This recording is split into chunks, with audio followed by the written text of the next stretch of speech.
విఘ్నోపశాంత అయ్యా దండం పెట్టుకో.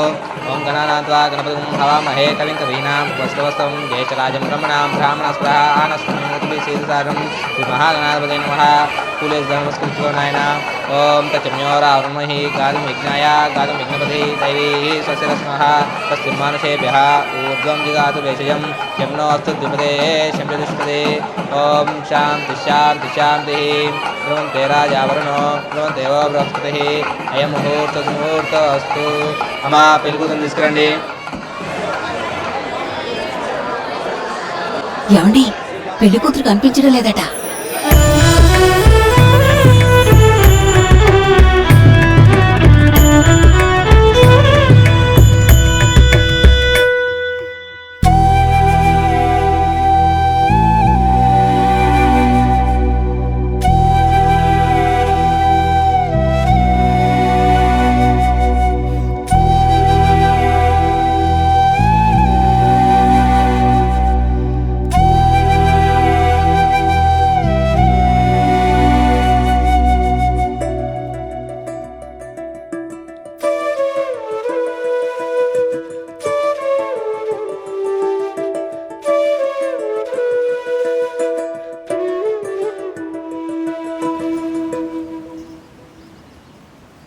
దీనమ్మ ప్రతి ఓడి వచ్చి ఓదార్చవాడే.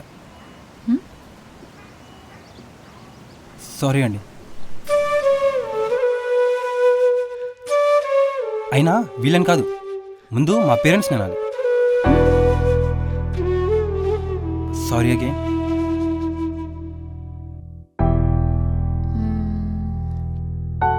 ఎక్స్క్యూజ్ మీ, మీరు పెళ్లి కొడుకా? అవునండి. ఓ, అంటే ఈరోజు మీ పెళ్ళి అన్నమాట. మరి పార్క్లోకి ఎందుకు వచ్చారు? ఊరికే రిలాక్స్ అవుదామని వచ్చాను. ఓ, అంటే మ్యారేజ్ ఈరోజు కాదా? ఈరోజే, జస్ట్ ఇంతకు ముందే జరగాల్సింది, కానీ జరగలేదు. ఏ? ఏమంటే ఆగిపోయిందండి. సారీ అండి. దానికి మీరెందుకులేండి సారీ చెప్పడం, అంతా నా. ఇంతకీ రీజన్ ఏంటి? ఎలాగూ ఆగిపోయింది కదా, ఇప్పుడు రీజన్ అది అవసరమా అండి? అంటే తెలుసుకుందామని. తెలుసుకొని ఐఏఎస్ ఎగ్జామ్ ఏం రాసావా ఇప్పుడు? చెప్పండి, మీకు ఈ పెళ్లి ఇష్టం లేదా? కాదండి, ఇష్టమే. ఓ, కట్నం తక్కువ ఇచ్చారా? అది కాదండి. మరెందుకు ఆగిపోయింది? మీకు పెళ్లి కూతురు నచ్చలేదా? నచ్చిందండి. ఓ, అమ్మాయికి మీరు నచ్చలేదా? ఇంకెవడో నచ్చాడంట, అందుకే పీటల మీద నుంచి లేచిపోయిందా? ఐమ్ సారీ అండి. అవునండి, లేచిపోయింది.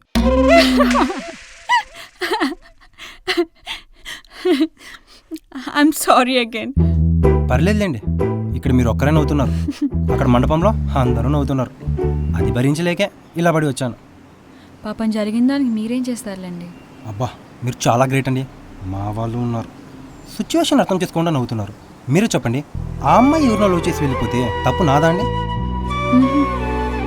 కొంతమంది అయోమయంతో చూస్తే, కొంతమంది నవ్వు ఆపుకుంటూ చూస్తున్నారు, కానీ ఎక్కువ మంది జాలిగా చూస్తున్నారండి. పీటల మీద ఒకడిని బిక్కు బిక్కు అంటూ కూర్చున్నా. ఆ అమ్మాయి పాటుగా అమ్మాయి వెళ్ళిపోయిందండి, కానీ ఇక్కడ నా పరిస్థితి ఏంటని ఏ ఒక్కరైనా ఆలోచించారా?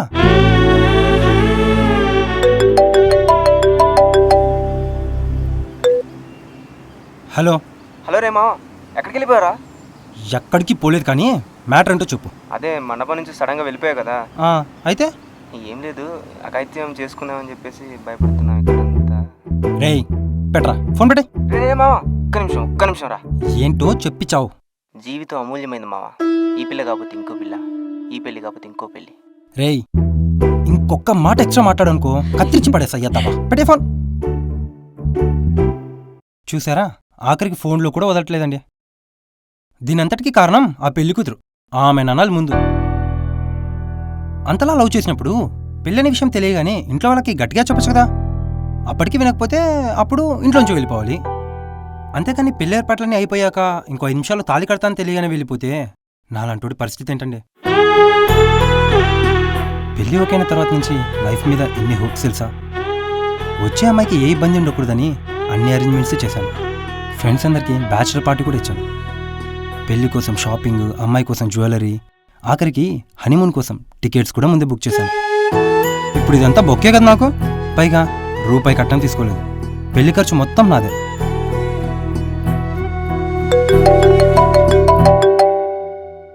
హలో. ఒరే నాన్న, ఎక్కడున్నావురా? నేనెక్కడో ఉన్నానులే గానీ ఇంతకీ మ్యాటర్ ఏంటి?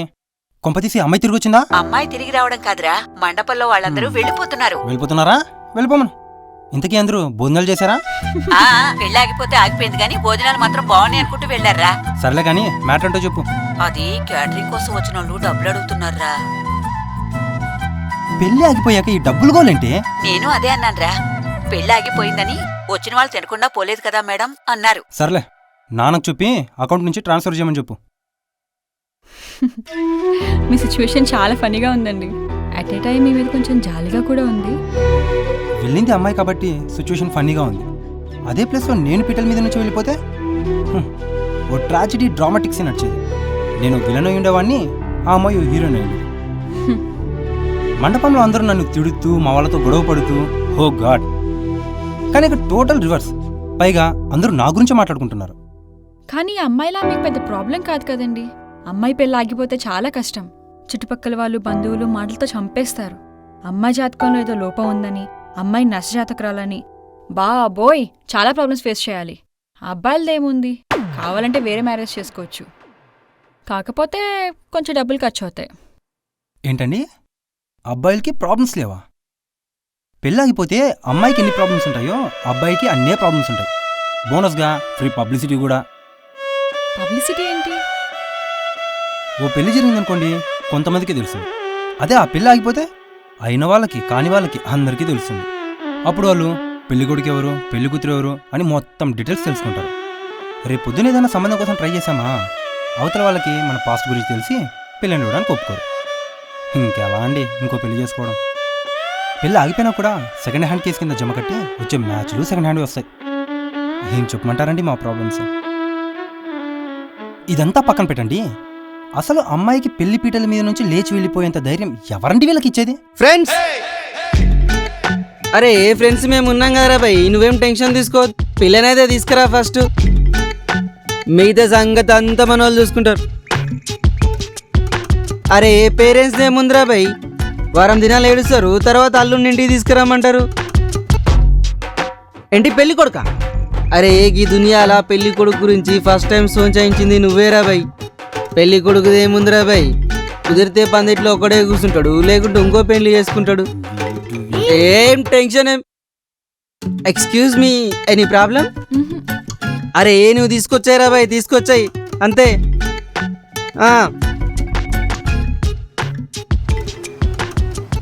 ముందు ఇలాంటి వాళ్ళందరినీ చంపేయాలి.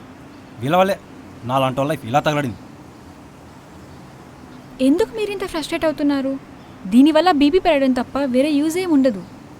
అయినా వేరొకరిని ప్రేమించిన అమ్మాయితో మీరెలా హ్యాపీగా ఉంటారు? పీటల మీద నుండి అమ్మాయి వెళ్ళిపోయిందని ఇంతలా ఇరిటేట్ అవుతూ అప్పటి నుండి మీ ప్రాబ్లమ్స్ అన్నీ చెప్తున్నారు. కానీ అదే అమ్మాయిని మీరు పెళ్లి చేసుకుంటే లైఫ్ లాంగ్ ఇంతకంటే పెద్ద ప్రాబ్లమ్స్ ఫేస్ చేయాలండి. తను వేరే ఎవరినో ప్రేమించింది, అందుకే వెళ్ళిపోయింది. తను వెళ్ళిపోవడం వల్లే కదా మీకు తెలిసింది. ఒకవేళ పెళ్ళైన తర్వాత తెలుసుంటే మీరు తను ఇద్దరూ చాలా ఇబ్బంది పడాల్సి వచ్చేది. I think you lucky. పెళ్లికి ముందే అంతా తెలిసిపోయింది. ఇప్పుడు మీ లైఫ్ మీరు, ఆ అమ్మాయి లైఫ్ అమ్మాయి హ్యాపీగా లీడ్ చేయొచ్చు. ఇక పెళ్లి వల్ల వచ్చిన ప్రాబ్లం అంటారా, మనం చేయని తప్పుకు మనం ఎందుకు ఫీల్ అవ్వడం? మీ లైఫ్లోకి రాబోయే అమ్మాయి గురించి ముందే అన్ని అరేంజ్మెంట్స్ చేశారు అంటే ఇంకా తను మీ లైఫ్లోకి వచ్చాక ఎంత బాగా చూసుకుంటారో అర్థమవుతుంది. ఏ అమ్మాయి అయినా మీలాంటి వారిని కోరుకుంటుంది.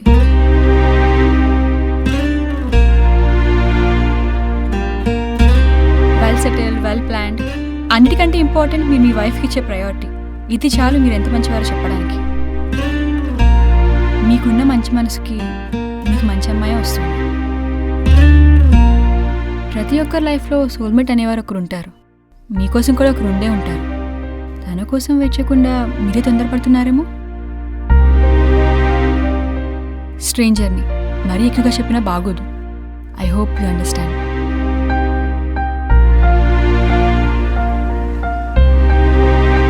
ఓకే అండి, I'm getting late. I have to leave. Nice meeting you. And next time కలిసినప్పుడు మీ బెటర్ హాఫ్ని నాకు పరిచయం చేయాలి. Hey, I'm just kidding. Bye.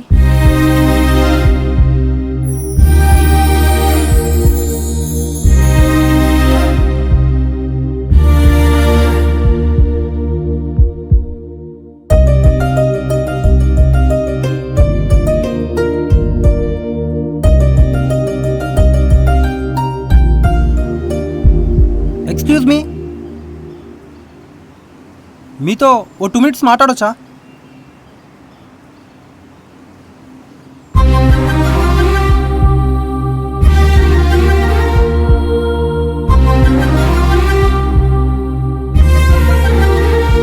ఏంటండి ఏదో మాట్లాడాలన్నారు?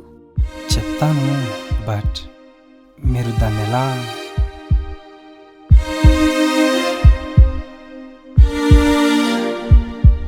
నన్ను పెళ్లి చేసుకుంటారా?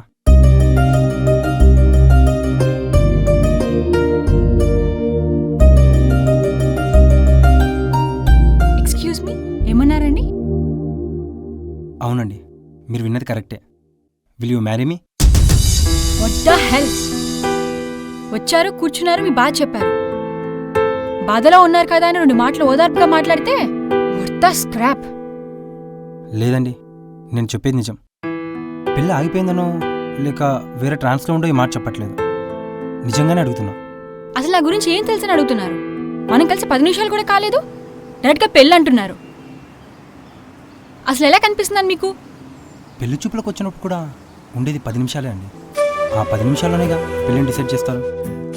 కొన్నిసార్లు పెళ్లి చూపుల్లో అబ్బాయికి అమ్మాయికి పర్సనల్గా మాట్లాడుకోవడానికి ఛాన్స్ లేదు. అలాంటప్పుడు ఆ 10 నిమిషాల్లో ఒకరి గురించి ఒకరికి ఏం తెలుస్తుందండి? ఇప్పటి వరకు మీతో మాట్లాడిన మాటల్లో మీకు అర్థమై ఉంటుంది నేను ఎలాంటి వాళ్ళు. ఇంతసేపు నాతో మాట్లాడిన మీ గురించి కూడా నాకు అర్థమైంది మీరు ఎలాంటి వారు. ఏం అర్థమైంది? అడిగిన వెంటనే పెళ్ళికి ఒప్పుకుంటానన్నా? లేదండి, ఎదుటివారు టెన్షన్లో ఉంటే మనకెందుకు లేని వదిలేకుండా అడిగి మరీ ఏమైందో తెలుసుకుంటారు. వాళ్ళ ప్రాబ్లమ్స్ని అర్థం చేసుకుంటారు. ఏదైనా ఇష్యూ వస్తే కూల్గా సాల్వ్ చేస్తారు. ఇక్కడ ఎదుటివారు ఎవరో కదండి, నేనే. ముక్కు మొహం తెలియని వాళ్ళ గురించి ఇంతలా పట్టించుకునే మీరు ఇక మీ సొంత మనిషిని ఎంత బాగా చూసుకోగలరో అర్థం చేసుకోగలరు. ఇద్దరు వ్యక్తులు ఎప్పుడు లాజిక్ ప్రకారం కలవరండి. ఎస్పెషల్లీ ఒక అమ్మాయి ఒక అబ్బాయి. ఏదో మ్యాజిక్ వాళ్ళని కలుపుతుంది. ఆ మ్యాజిక్కి సెకండ్ గ్యాప్ చాలండి ఒకరి మీద ఒకరికి ఫీల్ కలిగించడానికి. ప్రజెంట్ నేను ఆ మ్యాజిక్నే ఫీల్ అవుతున్నాను. మీరు ఫీల్ అవుతున్నారో లేదో నాకు తెలీదు. ఇంకో 5 నిమిషాల్లో తాళి కట్టాల్సిన అమ్మాయి పీటల మీద నుంచి వెళ్ళిపోతే రాని ఫీలింగ్ ఇందాక మీరు వెళ్ళిపోతున్నప్పుడు అనిపించింది. మిమ్మల్ని మిస్ అవుతున్నానేమో అని. మిమ్మల్ని మిస్ చేసుకోవాలనుకోవట్లేదండి, లైఫ్ లాంగ్ మీతోనే ఉండాలనుకుంటున్నాను. ఇంత తక్కువ టైంలో అంతలా ఫీల్ ఎలా వచ్చిందో తెలీదు. మేబీ మీరు అన్నట్టు నా లైఫ్కి సోల్మేట్ మీరేనేమో. ఏ అబ్బాయి అయినా తనని బాగా అర్థం చేసుకునే అమ్మాయి భారీగా రావాలనుకుంటారు. ఇంత తక్కువ టైంలో నన్ను నా సిచ్యువేషన్ని మీ ఎంత బాగా మా వాళ్ళు కూడా అర్థం చేసుకోలేకపోయారు. చివరిగా ఒక్క మాట, marriages are made in heaven అంటారు అందరూ. మేబీ మన మ్యారేజ్ హెవెన్లో సెట్ అయి ఉండొచ్చు. నా మ్యారేజ్ ఆగిపోయింది. మీరు అనండి, ఈ క్షణం నుంచి మీ చివరి క్షణం దాకా మీతోనే ఉంటా.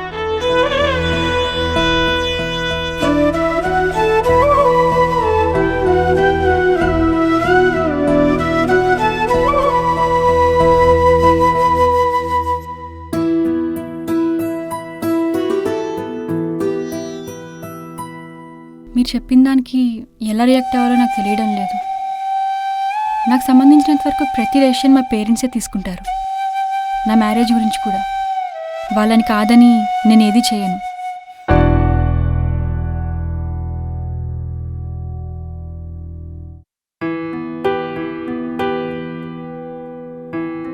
ఏంటండి ఏమన్నారు? మీ పేరెంట్స్ని కాదని ఏమీ చేయను, రైట్? అంటే మీ పేరెంట్స్ని ఒప్పిస్తే మీకు ఓకేనా? మా పేరెంట్స్ ఇష్టమే నా ఇష్టం. అంటే నన్ను పెళ్లి చేసుకోవడం మీకు ఓకేనా? ఇక చాలండి.